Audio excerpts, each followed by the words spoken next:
Good morning.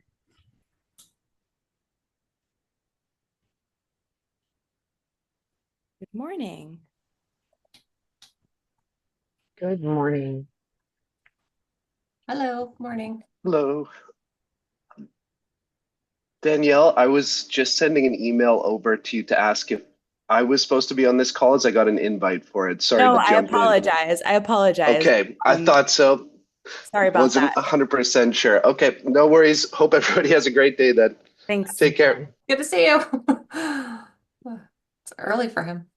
Oh my goodness. Not sure how that happened. Yeah, the invite, the meeting said it was for the 12th. Yeah, I did it first. I had a little trouble getting in. I couldn't get in until just now, so Danielle, Sorry, I'm also I never got an invite, so I'm hoping that I'm here at the right time. you didn't. I didn't. I was like totally I emailed you again this morning. I was like, I was spending some time on the website last night. I'm like, there's a Zoom link. That's my backup in case. So I'm so sorry. okay. I didn't receive an email from you. Let me just go in there. I I have a sent. spot for Scout. Is it the TM at Scout Collective or is it hi at Scout Collective?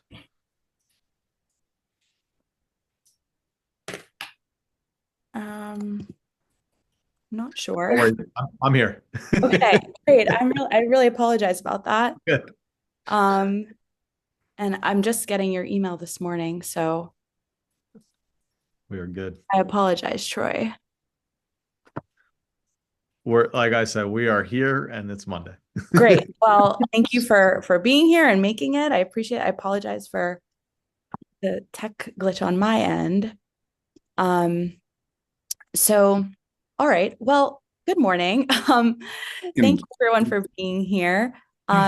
This so Troy, this is a public open meeting, and to that end, we will Nate, the committee chair, will call our meeting to order and we'll do roll call. And then we'll ask a series of questions. I'll be taking some notes. We are recording so that other folks from the committee who couldn't be here can watch the recording if needed. We'll ask questions for about 45 minutes. We have 5 categories of questions. So just keeping that in mind, some of the questions might feel a little bit repetitive or might not necessarily feel as though they apply to you. If you've answered, you can just say, I think I covered that answer, but we try to be thorough in case we missed, and we have to ask the same questions each time.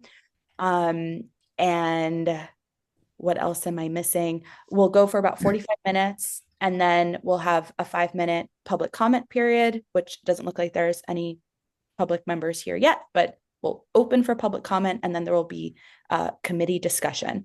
After we ask you questions, you are free to go. That will officially conclude our interview process. But just wanted to give you a lay of the land in terms of how things will go this morning. Perfect. Anyone have anything to add or pass it over to Nate? All right, over to you, Nate. Good morning, everyone. I'm going to call this meeting of the Belchertown Branding Committee to order at 11:05 a.m., a little late. I'll ask for roll call at this time if you state your name and that you're here. I Maureen think McGarrett Hall, present. only voting members have to submit to the roll call. Molly Robinson, present. Chris Martin, present. And Nate Shattuck, present. With that, welcome everyone.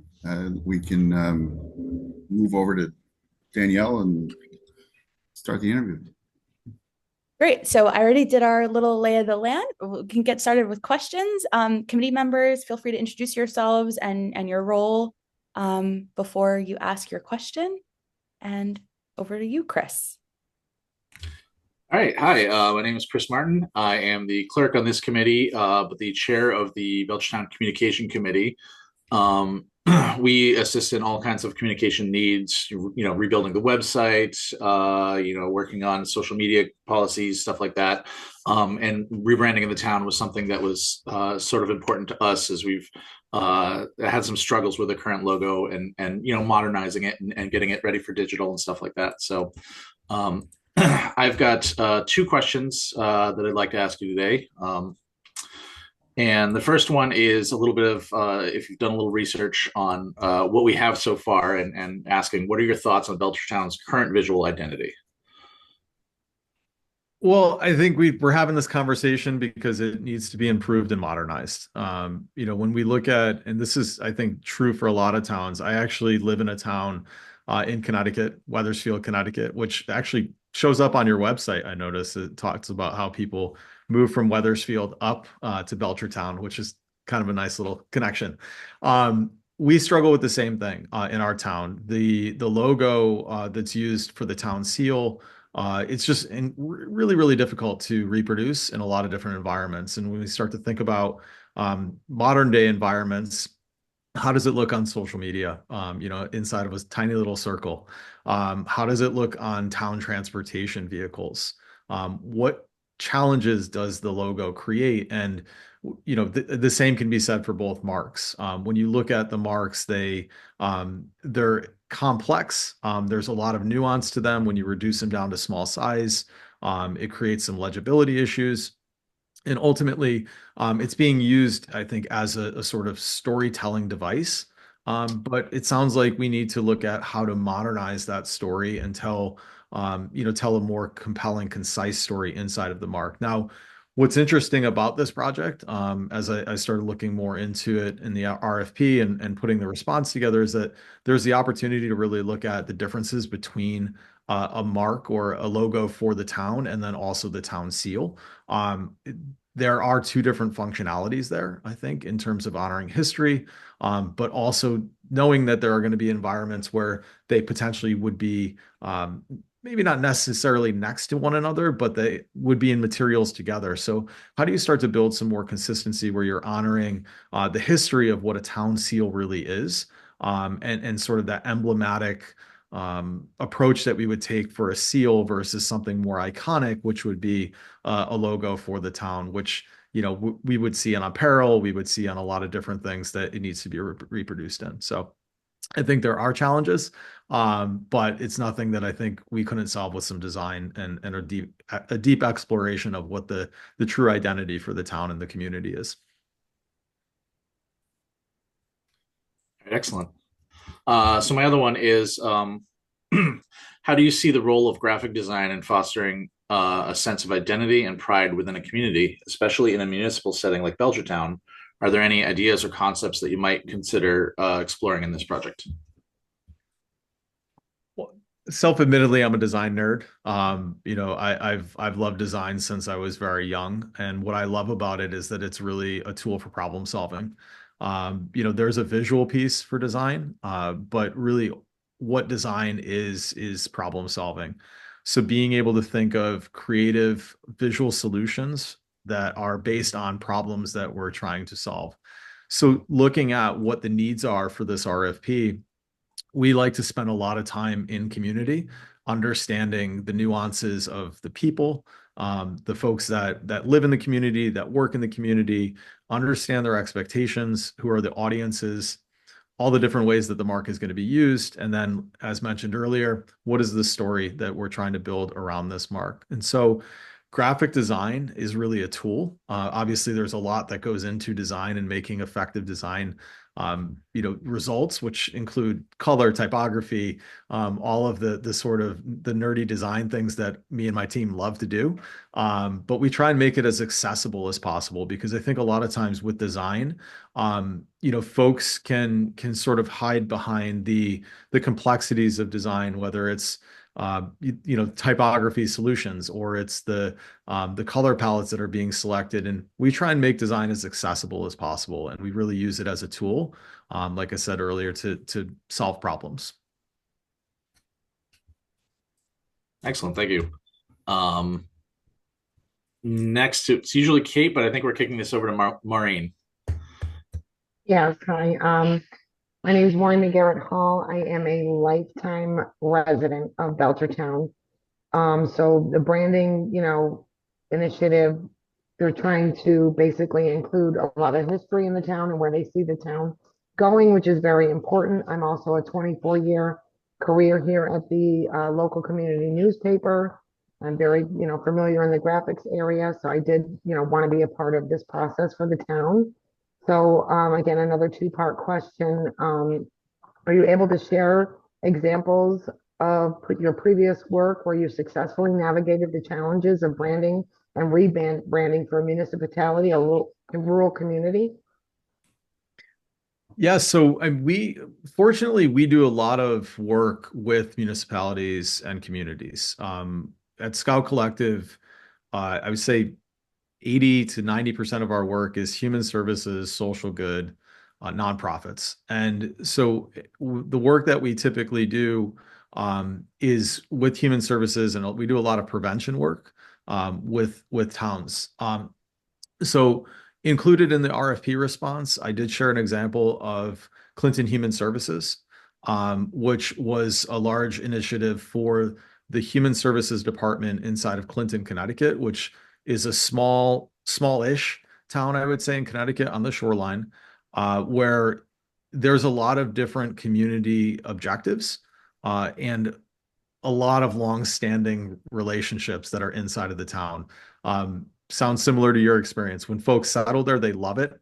They don't leave, and they have such a deep sense of pride in their community. And so for us, we always start with what we call listening conversations. These are conversations where we ask questions, but most importantly, we listen and we learn about the individual perceptions, but also the community dynamic, and understanding what's really, really important for folks. It's quite honestly the most important part of our work because we can't come up with solutions that feel authentic to the experience unless we understand what that experience is. And so in these conversations, we're trying to hear from folks that are personally connected to the town. It could be residents, it could be professionals that work inside of the town, or even visitors that come to the town for specific reasons. So being able to do that work, and I think Clinton is one example. We've worked with Middletown, Connecticut on some of their youth services Do you have development. any of that you could possibly screen share? What was that? Are you able to possibly screen share some of that with us? Screen share? Yeah, I could Yeah. definitely, hold on one second. Troy, if you don't have it up, I do have your proposal. I could also share it. No, You can see I where- have it up, and I'm just screen into those pages so I can walk through. There we go. Okay. So I'm going to buzz through these because it's a little bit long, but so we always, our creative process, once we've gone through listening conversations, we use a step called visual tolerance boards. This is really for us to help to understand what the cues are for the visual identity for the design experiment, and really just how we shape that sort of process. So we use gathered images to understand sort of how people visualize their town and the connections that they're looking to build. We then look at overarching themes. So for Clinton, it's inclusive and accessible. We knew that their brand identity needed to be warm and welcoming. It needed to feel professional, and that it needed to be trustworthy. At that point, when we started our work with them, they were really trying to find their footing inside of the community and make sure people saw them as a community resource that they could trust. We go through logo sketches. I'm going to buzz through all of this. And then typically we start to refine those into a couple of different options. We always find that in this process, as we narrow it down, and you'll see we narrowed in on 2 directions. What we're trying to do is look at the mark not only as an individualized mark on its own, but how it starts to look in context. So we use some design examples. Here we use business cards. We also started to look at how we can use patterning inside of environments, and then also, what does the mark look like on t-shirts or some of the sort of handout materials that we could be providing to the community for engagement. The second option, which they ended up going with, so we're looking at this sort of this seal of sorts. This was the original sketch. They really love this idea of the hands. And so we combine those into this refined mark where they have three components of the human services environment. And those are the three hands that are supporting the heart of Clinton. We also developed this tagline, human services is all of us, because they really wanted people to recognize that not only did you show up there to get support from the folks that worked inside of human services, but that it was a community commitment to make to each other. So you can see the previous logo, and then you can see the final logo for them. We also, in our brand standards guide for them, we talked about what each of these three hands meant. So assist and direct, partner and protect, and uplift and support. We gave meaning to each of the elements as well. Sun rays, just this idea of them being warm and welcoming. The waves, because they are on the shoreline. So like the waters of the coastal community, the waves of life can be much easier to navigate with the right support. The hands, so Clinton Human Services is here to lend a helping hand by serving, protecting, and supporting others within the community. And then the heart. The people of Clinton have a big heart and they care about the well-being of all of their residents. This is the fun part where we really start to break apart the components from the mark, and we created some design elements, we created some patterns, and then you see how these started to fit into the final business cards. So they sit at the top and the bottom of the card. Human services, all of us in our selected typeface. Again, demonstrating how the logo can have a lot of different design elements that begin to build a brand identity. And then these are some of the components that we started to put together for them if they wanted to implement these. So we've seen t-shirts made. We're still hoping that they'll do this wall mural at some point. They've got this great space outside of their office. But I think that's probably one of the best examples on how a brand gets created. And then you can see we did an overview brochure for them. Again, just showing how the logo is used and then how it informs and influences the rest of the brand components. Last piece that we did for them, we did their website, very extensive website for a human services organization. They have over 30 different services that they provide for their community. So we assisted in building this website out that is actually separate from their municipal presence on the website. So they have their own website that they built and they now maintain. Excellent. And again, what specific strategies do you use to ensure your designs are both engaging and representative of the community's identity? So I'll answer the second part first. Obviously, we depend heavily on the sort of conversations that we have at the beginning of the project, and also the personal connections that we establish with everybody who's willing to talk with us. We want to understand what their likes and dislikes are, but more importantly, what meaning they're hoping to communicate. A lot of times in a design process, and this is always one of the biggest challenges with logo and identity work, is that we see that folks come at it from a very individualized perspective. They have ideas or they have sort of thoughts or expectations on what the mark should ultimately be. So we work very hard to listen and pick out the pieces that can contribute to a very meaningful mark, but then also help to inform the conversations in a way that we recognize that the mark that we are making is for the whole of the town, not just for an individual. This is a really important part of the process where we actually start to think about the mark as its own thing. We often will jokingly say, like, what does it want to be? Or what do, we can, give it a personality, but what is it? What do they want it to be?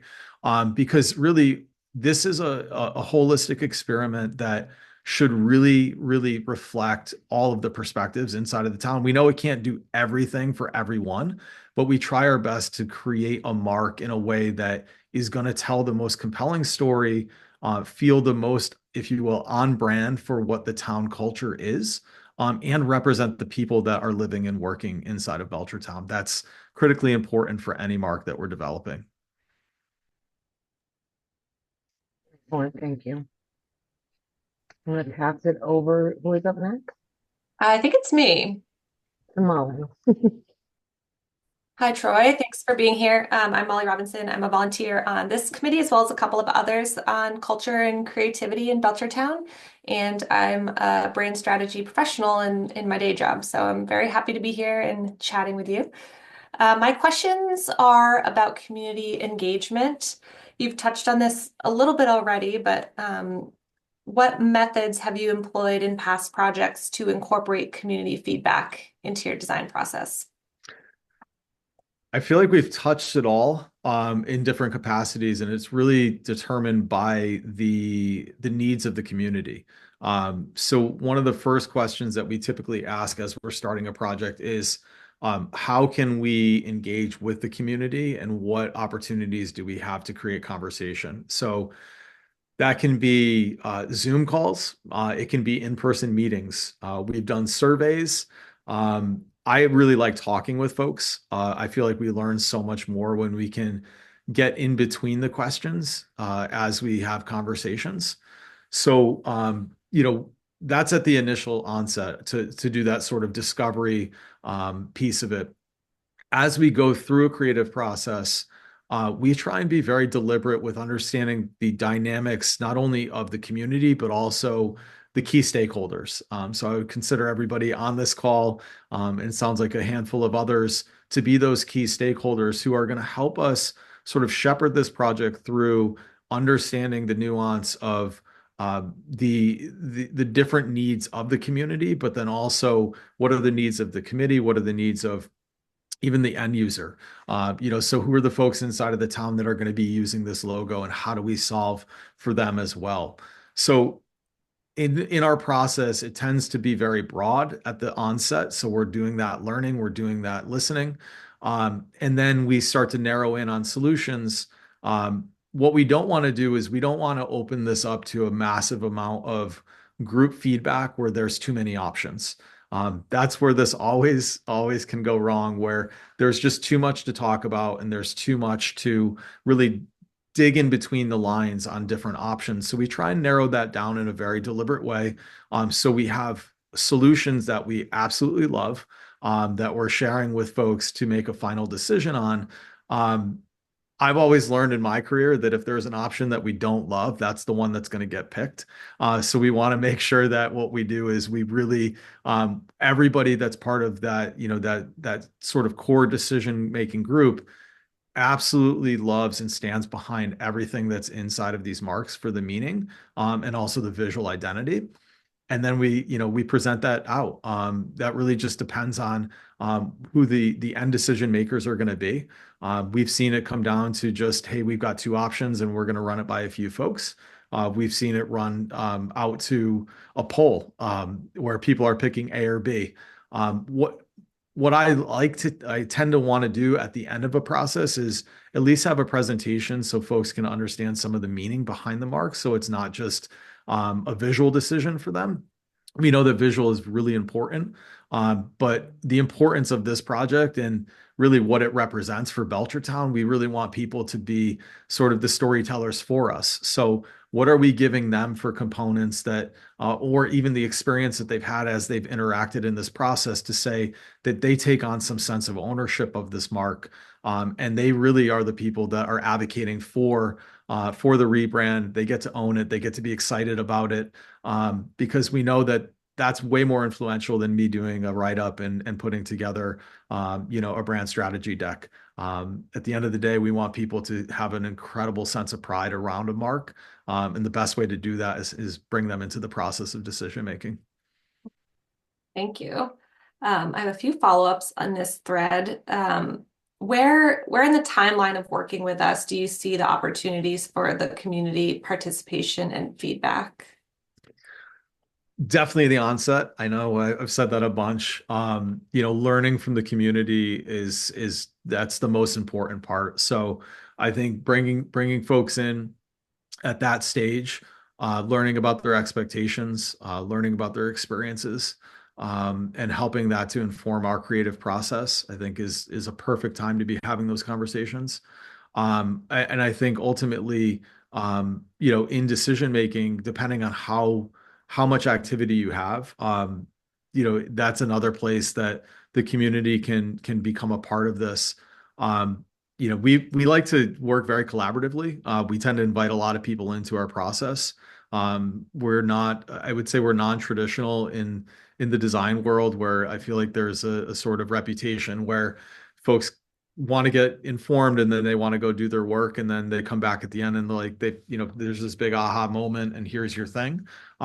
We want people to be a part of our process, so we try and be as transparent as possible, and we listen. I will say that sometimes there are ideas that are going to move us in a different direction in good and bad ways. So it really becomes our responsibility, and I think the committee's responsibility to pick and choose what is going to inform our process, what is going to inform the directions that we go in.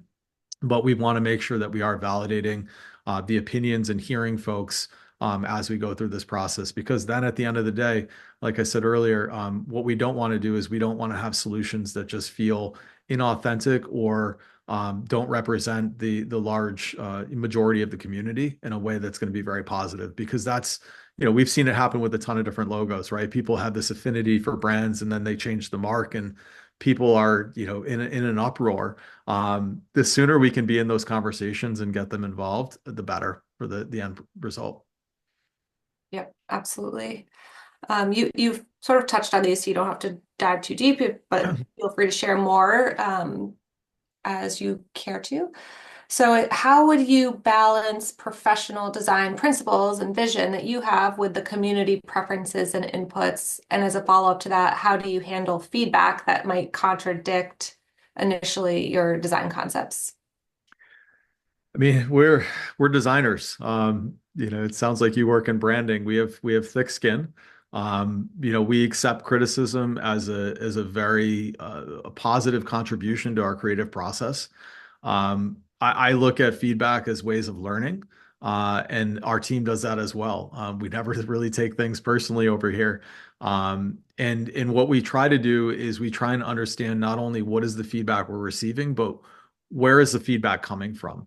What is the underlying challenge that somebody has to a potential solution or a statement that we've made?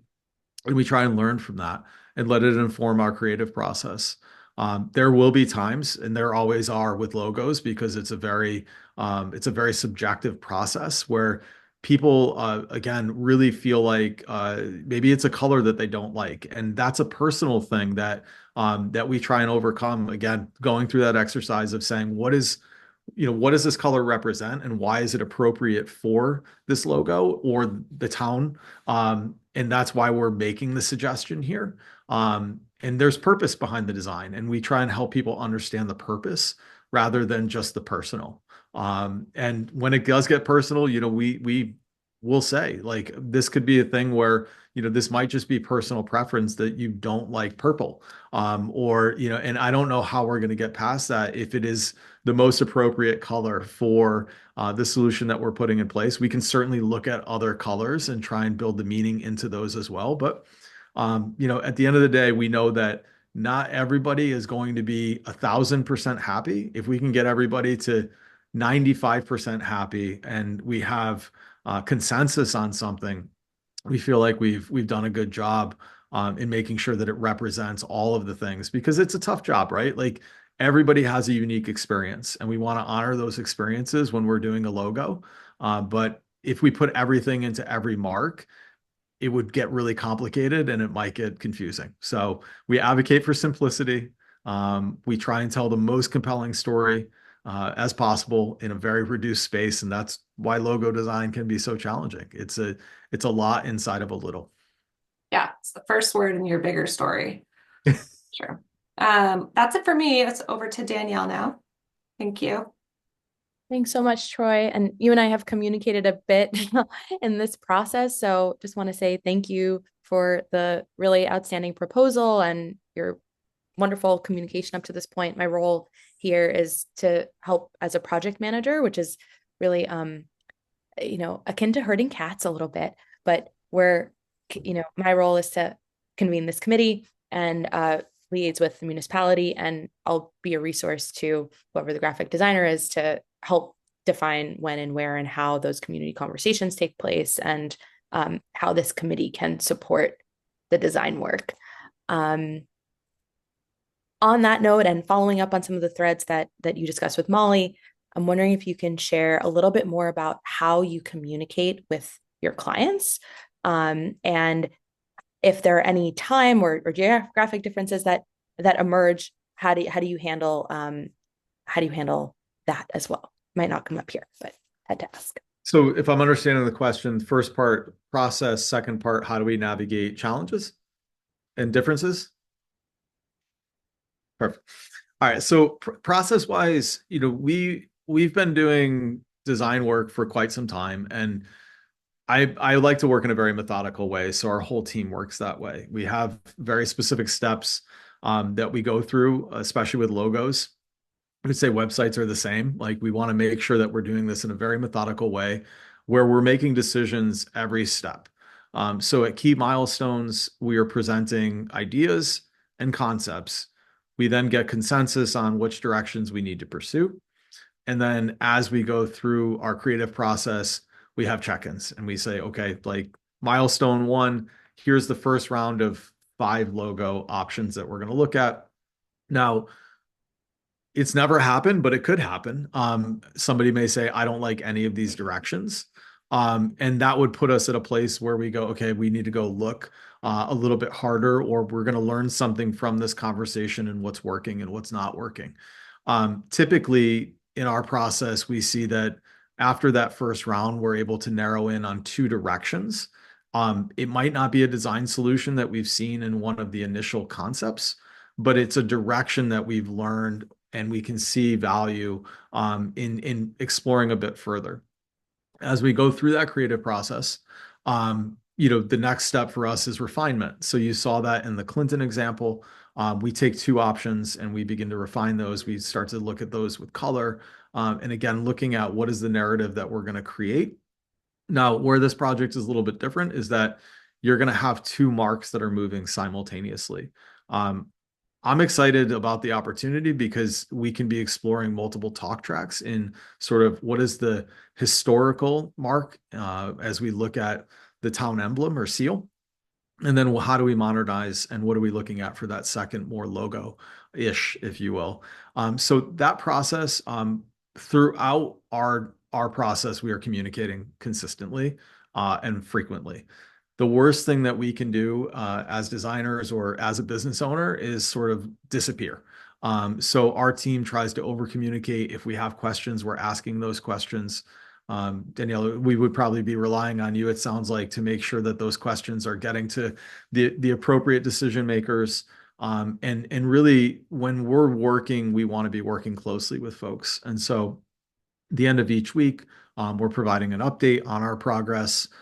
This is typically just making sure that we are on track, that if there are any outstanding items that we're checking in on those, it could be, hey, we're waiting on responses from a survey, or, this is the 2 options that we put out. Are you still planning on getting back to us on Tuesday? So it's really just making sure that everybody is understanding what their responsibilities are, including us and our clients, because we can't do this without our clients. And we just want to make sure that throughout this process that we are aligned. So that's where we spend a lot of times. Now, where can this go wrong? And where are the challenges? Lack of feedback is always a primary challenge for us. And what I mean by that is when we don't get clear feedback that allows us to move in a direction that is going to make progress. We've seen at times, and it's been a few times, where somebody will say, I don't know what it is, but I just don't like this. And so what we try and do in those instances is ask more questions, really dig in and use that as an opportunity to learn how someone sees it, or why their perceptions are leaning them in one direction or another. And so that's always one of the biggest challenges, especially with logos. And as I said earlier, we've all seen logos. We see tons of them, probably way too many logos.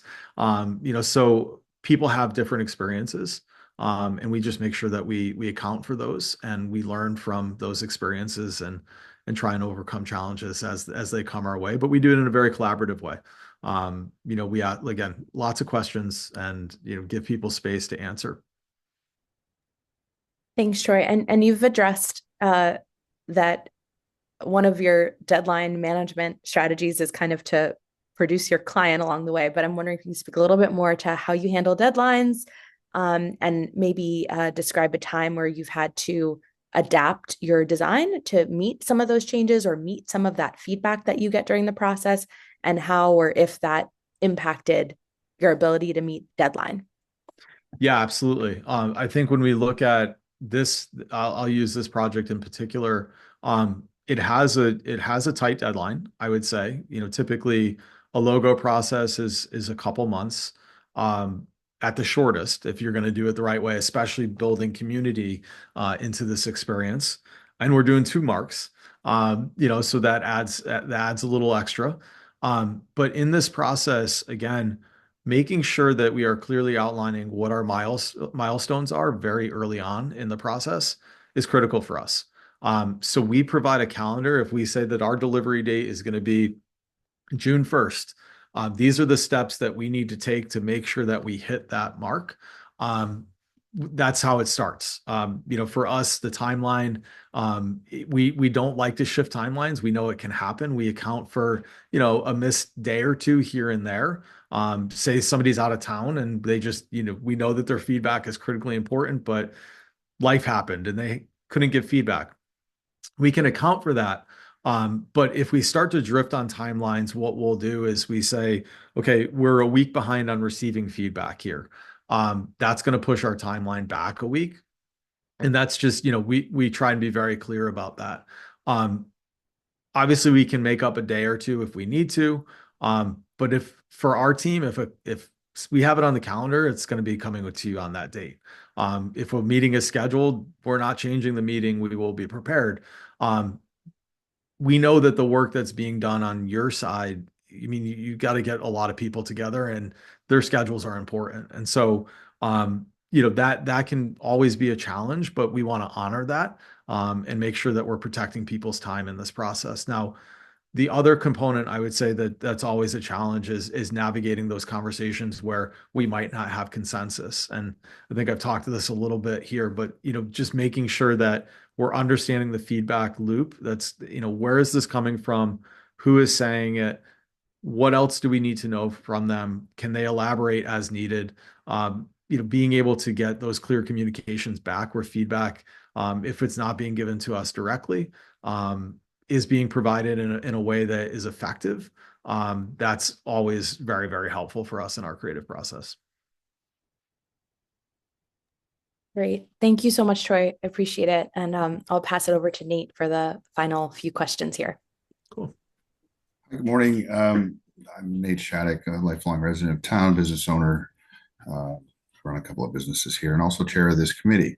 My question to you today is, how do you ensure that your designs are accessible and inclusive?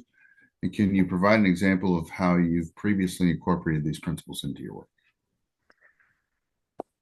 Absolutely. So I think for us, logo design especially is about simplification. And so when we think about accessibility, I think there are a couple different things that we consider for accessibility. One is legibility. So is it going to be visually recognizable at all scales? And are folks going to sort of struggle to see it on its fundamental level? So again, we default to simplicity. That's always been the challenge, I think, with a lot of these inherited town marks, that there's a lot of components that are typically like hand drawn or they've been done with engraving, and they just don't lend themselves to be easily reproduced in today's standard or where we end up using marks. So simplification is a big part of what we do. We also think a lot about how color plays into accessibility, in making sure that we are creating visibility and contrast inside of the marks that we do. So we'll see, and again, I can bring up our deck to look at some examples if that would be helpful. But when we look at the marks that we design, we are typically designing at the beginning of our process in one color. It's black and white. So we make sure that it has the legibility that it needs. And so Then we apply color.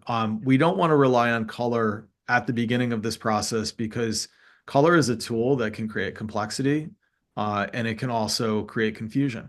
So as we go through this process, color is an additive versus the foundational piece for the mark. Why that's important is we imagine these things might end up on a sweatshirt where you need to embroider it. This may be a one color graphic that's on the side of a town truck. Being able to work in a very simple way that is iconic versus complex or complicated is critically important. So we always advocate for that process and making sure that we have it to be visually accessible. Now, for us, accessibility also means that the mark and the story are accessible to all. So how does this creative process develop a result or create a result that really feels authentic to folks like yourself who, live in town, work in town, care a lot about the town? That's a big part of accessibility for us. So being able to make sure that people have that intense sense of pride, that it feels representative of their story, of their feelings towards the community. That's just as important as being visually recognizable as far as we're concerned. I think that this also plays into the ADA Yeah. regulations as well. It's kind of Yeah. where we're going with that. So with ADA, we know that pops into the web work that we do a lot. So we're selecting colors that have high contrast. We don't want to put a mark together that will end up, say it's a circular shape, just looks like one color. That's just a circle because there's not enough contrast inside of the mark. So we try and use white space in between elements if possible, so you can represent different ideas visually, but there's not a lot of overlap in color. If we are going to use gradients, we do it in a very deliberate way. So again, there is enough contrast between colors that it maintains its legibility, and also sets up, if there is going to be a web component to this logo or identity at some point, that the colors that are being selected are ADA compliant is something that we certainly always do. We run it by our digital director. We will test it out. Sometimes we're even putting together a sample homepage just to make sure that the colors that we are picking align. And, if you put white type on top of it, that there's enough contrast and it's gonna pass any of the ADA compliance measures. We have a couple more minutes, but can you provide an example of how you've previously incorporated these into your work? Yeah. So I will actually. I know we started a little late, so. This is my only important meeting of the day, so got some time. So this project, Amplify, very interesting client. They are a behavioral health services and local prevention council facilitator. So they run a lot of substance use programs. They also, are really kind of a community support for a lot of the local prevention coalitions in central Connecticut.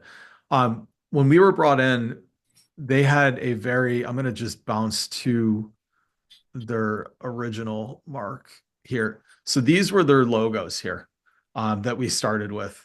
How you put this on a t-shirt is, I still can't figure that out.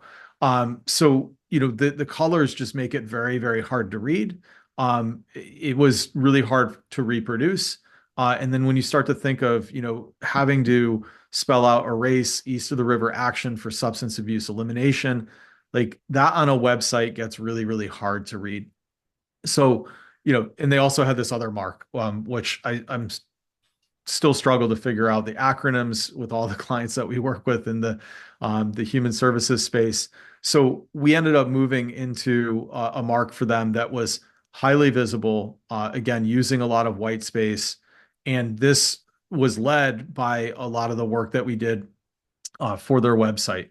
So making sure that their website, which is still live and you can go see it, we do a lot of work with ADA compliance on their site to make sure that they have the contrast that they need, because they are really their audiences are a very, very wide range of ages, social skill, developmental skill. All of these different components of design have played into how their brand identity needs to work. And the simplification process for them started really early on. So again, looking at logos that went from more complex to simple and communicating an idea in a very concise way. So again, they're about people, they're about heart, they're about connecting, but then really looking at how they amplify their messaging and amplify their impact on communities. So beginning to use this sort of abstract A that really spoke to starting at their core and projecting messaging outwards. But again, we look at the simplicity of how we use these elements and how it can be used in a very effective way. So, even at this tiny, tiny size, that mark still stands out.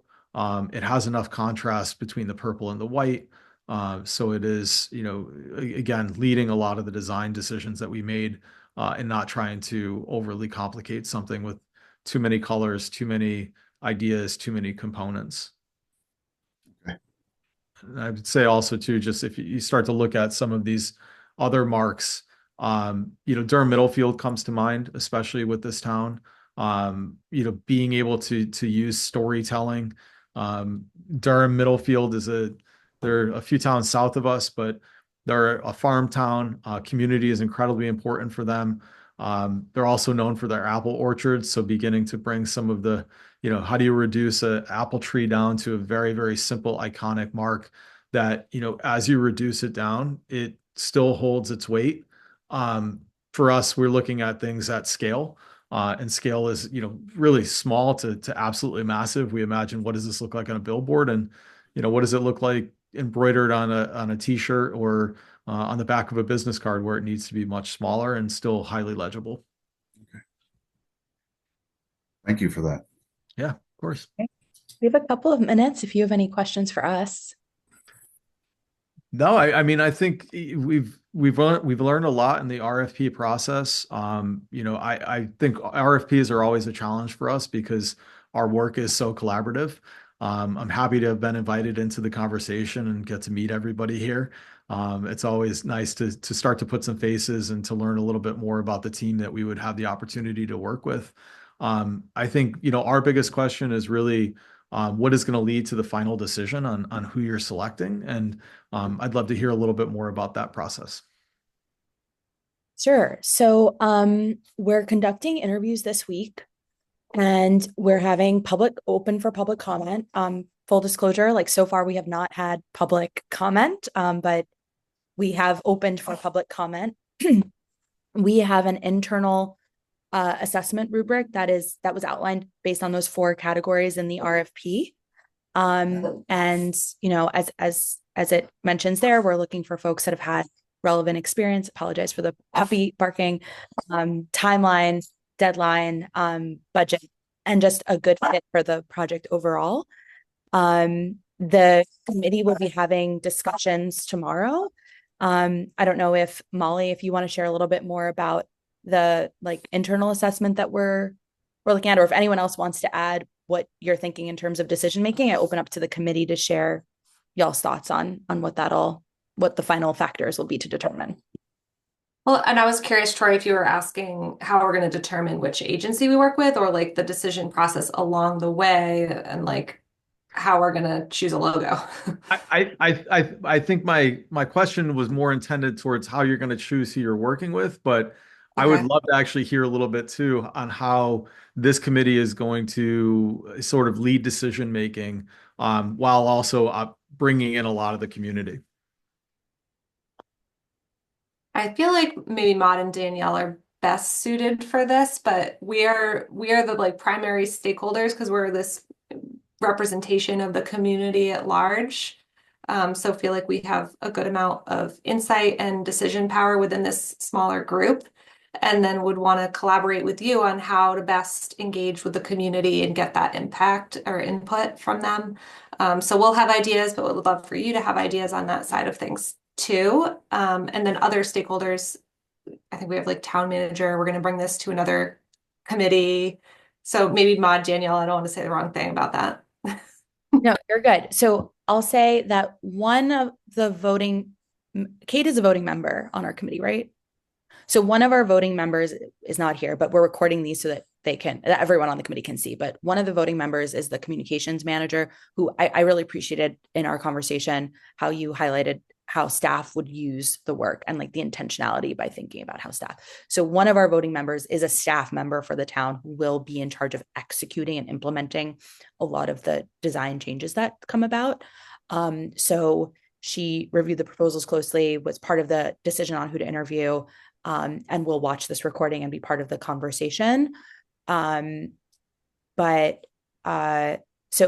this group, just to go back to how we're choosing a designer, also will put forth a recommendation and then ultimately and put it for a vote. Once we recommend who to hire, we'll actually have to make the recommendation, I believe, to our town manager, and the town manager will have the final decision, and then we'll move forward with the hiring process. So it's a little bit more granular than maybe you expected, but that's the next week of our lives going to be moving that process through. And then in terms of community participation, I believe changing the town seal must go to a town vote. And there is a town meeting in May where the town, I believe, and Nate and Chris and others and Nicole maybe can speak to this, but there will be a town vote to approve the seal. I don't believe we require a town vote to approve the logo because there's never been one before. But there will be a town vote to approve the final design. And we have already done a survey of municipal staff. So there's some data that whoever, comes into this role will inherit about town feedback. This group will also come up with some initial insights based on the municipal staff data that we can share that would lead to a design brief that I believe we'd collaborate on in like the first few weeks of working together. And then, as Molly said, really working closely with the designer to identify what are the moments and places for feedback.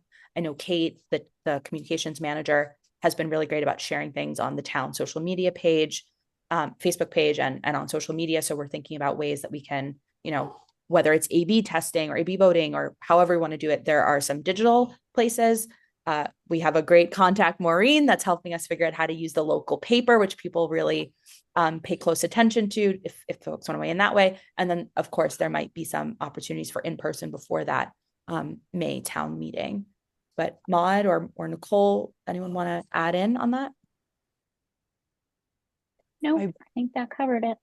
I believe that the town clerk also needs to approve a seal. Okay. And she's getting the recordings of these sessions as well. So I appreciate all the support, the potential support in managing all of this, and to make a decision in a week is I commend you. We've worked with a lot of towns and municipalities. It's a challenge to make sure that we have all the key stakeholders. But I will say that you're very well organized, it seems, compared to some of what we've encountered. So this is definitely a good first step. Well, thank you, Troy. And any other questions for us? No. Well, thank you for saying that we're well organized, even though for some reason you didn't get a calendar invite. I'm glad that you made it here and got our Zoom link and were able to show up this morning. It was really a delight to speak with you. If you have no other questions for us, we will let you go. And hope to be in touch with you within the next week. Sounds great. Thank you all for your time. It was really a pleasure to meet everyone and looking forward to hearing back. Thank you, Troy. Thank you. Have a great day. Okay, so we have to open it up for public comment, and I'm pretty sure we're the only ones here at the moment.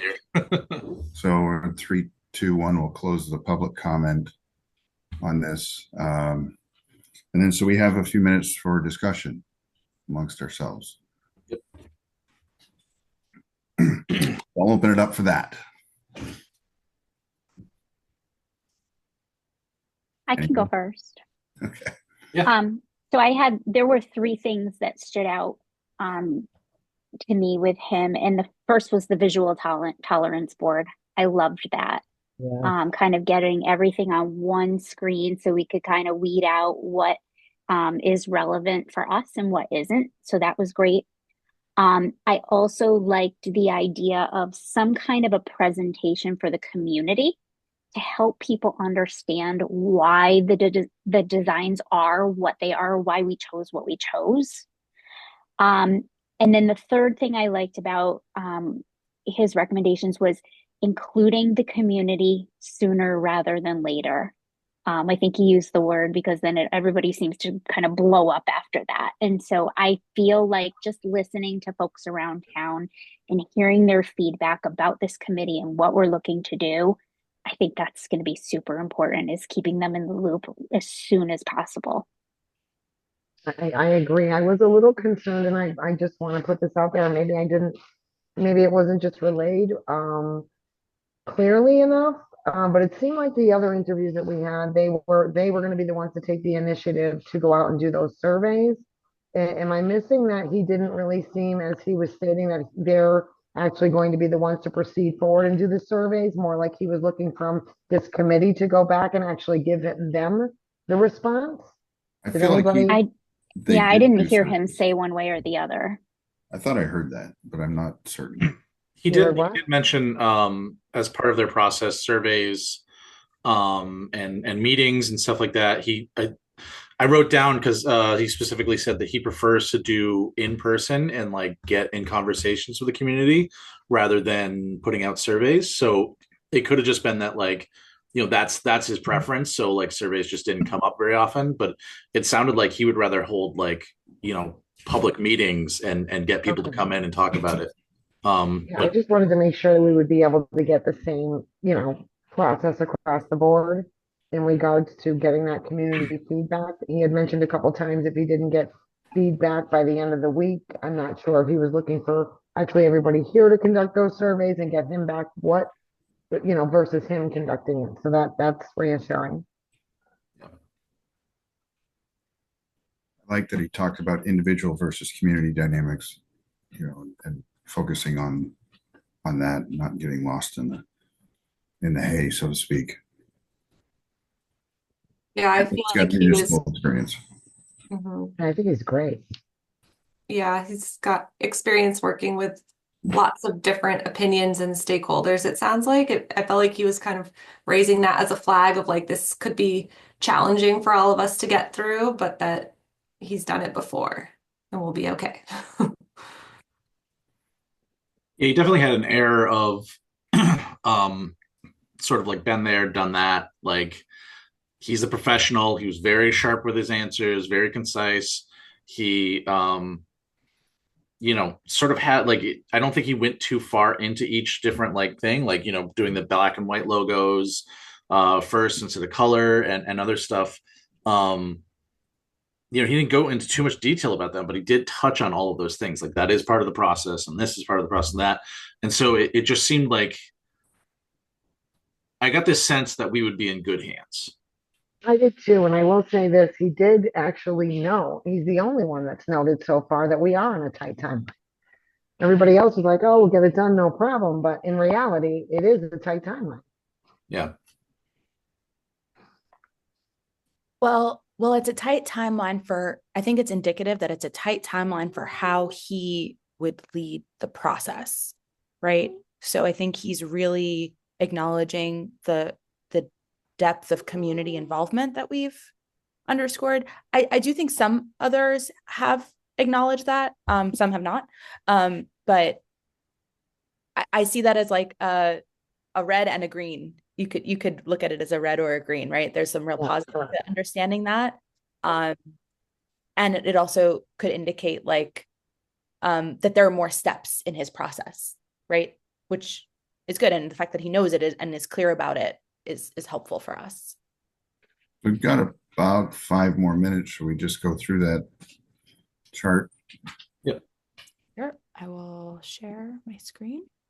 I was just going to add that I thought that their process, I noted it was very parallel, his process, to one of the past ones, in terms of having like in-person conversation parallel to the interview, kind of idea, the use of a visual tolerance board being akin to a stress test, and like there was a lot of like similar like phases, and I appreciated that. I mean, that like consistency also makes me feel like we're attracted to the right kinds of things, and we've identified some strong folks to interview too.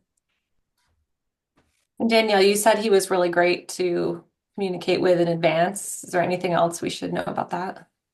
I believe I reached out to Troy. I think he was on one of Maud's lists of folks that was either recommended or came up in research. So I reached out and invited him to apply to the RFP. And he's like, normally we don't RFP, we don't do proposals. Like, we'll just work with people as part of the collaborative process.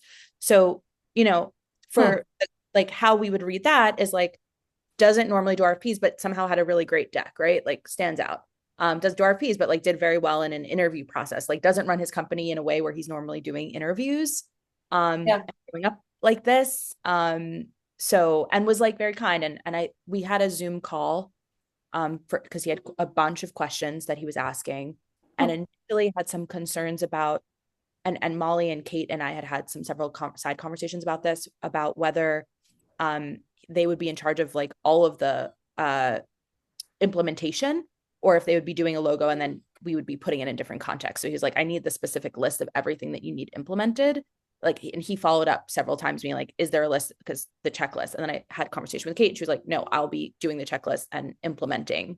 We just need the watermarks and ability to change size. Right. So he had a very detailed awareness of like how this could be and would be used, and was very intentional about knowing that there would be different department usages. That came up in the question process with him. Nice. And he did ask a lot of questions. So yeah. Okay. So boldness and originality of their portfolio work. I want to throw out a number. I'm going to go with 9. That's what I was thinking too. Some great examples. Previous track record for municipalities or rural communities. 9. 9. Okay. Similar profile to Belchertown. 9. 9. Okay. Molly, did you agree or did you have? Yeah, that's fine. That sounds good. Ability to engage with community members and incorporate town feedback and vision. 9. At least a 9 on that one, if not a 10. And yeah. Are we 9 or 10? What are folks? 9. 9's good. Yeah. 9. I felt like he was so enthusiastic about it, but I don't know, I didn't feel like the tangible nature. Okay. Depth of insight regarding the opportunity or challenge here. 10. Yeah, strong. I agree. Thoughtfulness about approach to community engagement. 9. Did I hear 9 and 8? I said 10, but you Okay. can go 9 or 10 thoughts. Yeah. Yeah. 9. 9. Yeah, he spoke a lot about community engagement. Meets objectives in the time frame. This one I think it'd be a little bit lower, just because he himself said that he wasn't sure about it. Yeah. Their timeline says based on starting on the 15th of February, they would be complete May 14th. Is that? Yeah. And they included the support and oversight in the end as well. The 3 weeks of brand identity announcement and support. Mm-hmm. I felt confident in his timeline abilities. Yeah. I do, because I think it's a quick turnaround, and it is. And he talked about how normally it isn't. And he's aware that it's, it's the timing.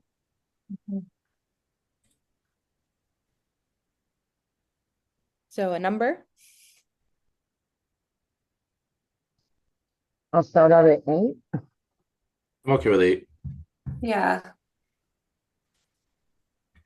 Clear and effective collaboration. Oh, sorry, Nate, what'd you Yeah, say? I'm okay with that too. Sorry. Clear and effective collaboration model. Yes. Guess is not a number. I'd say 8. I'll go with 8. Eight works. Value. Cost relative to the time and deliverables included. I was just trying to look that up in his Yeah, I'm doing this. proposal. Can't. Yeah, so they get to 10,000 to, I don't know what the range is for, if that's like, they definitely have a list of additional deliverables that they could support us with. And I'm not really totally clear on whether that like additional support after the deadline is included in the 10, or if that's extra, or if they're the type of group, if we delay, like we can't get feedback, or we can't schedule a meeting, or we ask for another round, or we ask for some other thing, if it's going to be like an upcharge every time. That part, I don't know. But they're definitely on the high end in any case. 8. Go to 7. Yeah, I'd do 7. Okay. Credibility and quality of the team. I wish we could have asked more about that. I'm not clear what his role is versus the couple of other designers that they have on staff. They have an art director, they have a digital and design director, and then it says reserve specialists, which is a talented team of freelancers, I presume. And we're not really clear what Troy is going to be doing throughout this process.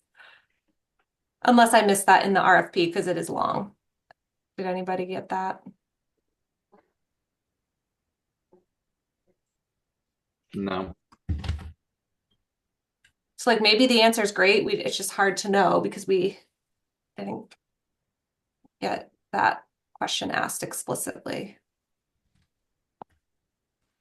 Well, yes, and it's also telling that with some of the folks answering, that was a part of how they answered, right? Right. Yeah, in the RFP. So Troy is the creative director and principal here. I'm pulling up his. And I don't want to interrupt, but I've only got about 5 minutes. Okay. Yeah, oh my gosh. So anyone want to throw a number out?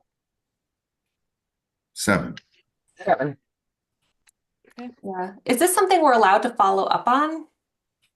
Yeah, I can ask follow-up questions. Yeah, because we have our meeting after. I can ask that as a follow-up question. Okay. Chemistry and compatibility. I'd say It's very easy. I heard conflict. I couldn't hear Maureen and Nate at the same time. Go ahead. I'd say 8 or 9. Yeah, They 8 or weren't as 9. like chummy as the last guys, but like, he was really good and Yeah, I'm gonna go with 9. 9. yeah. Okay. Passion for the project. I'd say a 9. Yeah. 9. Exceeding extra expectations, goes the extra mile. I gave us everything we asked for. Yeah. Yeah, I'd actually say 10 just because I'm they gonna say 10. That's what I was hoping somebody would say. Yep. He's willing to be in person. Yeah, he gave us everything he asked for. So Yeah. Well, we're not asking if they gave everything they asked for, right? We're like, are they going to really go the extra mile? right. So if we're confident that that's 10, then just Yeah, this was the group that really mentioned like helping out afterwards. Like I said, the 3 weeks after seems to be something that like everybody else was like, here's your we'll get you to your deliverable, we'll get you to the deadline and have something. These guys were like, we'll get you there and we'll help you with this last bit. Help you implement them. Yeah. Mm-hmm. I'm good with that. So we have our like working scorecard. we will have our regular meeting on Wednesday at noon, where we'll go over all of the other committee business that we have to go over. Later that day, we'll convene. I want to confirm what time our final interview is. Will be yes. Sorry, I'm in the wrong month on my calendar. Our final meeting will be at 3 with locality. And we'll do another round of scorecards for locality, and we can look at them in juxtaposition. I think it'll be helpful once we hear and see everyone, and we'll have our discussion after the locality session. We have 30 minutes on the books. So Okay. Oh, we do 30 minutes after locality we're staying on. I believe that's how much time we have blocked, Okay, I just want to block my calendar. Okay. if that works for folks. Yep. And then today, go ahead. I'm gonna once you adjourn, Okay, you got I my email. yes, I will share a Yes, screen okay. that says meeting has adjourned. Okay, excellent. All right, super. As long as we have that covered until 1 p.m., because that's what the agenda says, then we're good to go. Okay. So that's What? just going to, make sure that it just has to say that we've adjourned and that, and it has to stay up until 1. So. What's happening at 1? Is that today? Oh, no, the agenda stated today's meeting. Oh, 11 to 1. sorry. Okay. And so we technically have to cover that time, with a sign that says, "Oh, we've already adjourned." I getcha. Okay. Is that from the clerk's office, or is that Yes, that's from Terry. Oh, interesting. Okay. Yes, and she also noted that on the agendas that we put a start time. We don't necessarily have to put an end time, so that way we don't have to do this, in the future. So Anna's learning a ton about agendas as she submits for the fourth time. I am too. So this is, we're working on it. So anyway, so that said, do I have a motion to adjourn the meeting? A motion to adjourn. I second that motion. Okay. And we're going to say 12:13 p.m. is the adjournment. All in favor, say your name and how you vote. Maureen McGarrett Hall, aye. Molly Robinson, aye. Chris Martin, aye. Nate Shattuck, aye. Consider the meeting adjourned. Thank you very much. Thanks, everyone. Thanks, everyone. And Nate, just to be clear, I can close the Zoom at 1. At 1 p.m. Yes. All Have a right. great I can day. stop recording now. Yes, correct. Great. Okay. Thanks, Thank you. Take care. everyone. Oh, real quick, anyone who was it? The second of the motion, was that Maureen or is that Molly? I think it was Molly. Okay, thank you. I think I can't say that with absolute certainty, but I'll just put it. I thought it was as well. So thank you. okay. And Chris, I'll share the notes once I close out the Zoom. I just need to wait until I end the meeting. Yes, I've gotten them all. I have a big task tonight of writing up the minutes for all of the meetings that have happened so far and getting them out. It just hasn't been anything on the agenda, so it hasn't been due. I think the next agenda where it will be due is not tomorrow's meeting, but later this week. I think Maud put it in there. I don't have a link for a meeting tomorrow. Not tomorrow. It's the next meeting that's coming up. Wednesday. Wednesday should be the one that includes the approval of minutes. Okay. Yes, because we're going to talk about committee stuff. Yeah. Okay. So you get all those pretty soon. Okay. Excellent. That sounds good. Thank you very much. All right. We'll see you.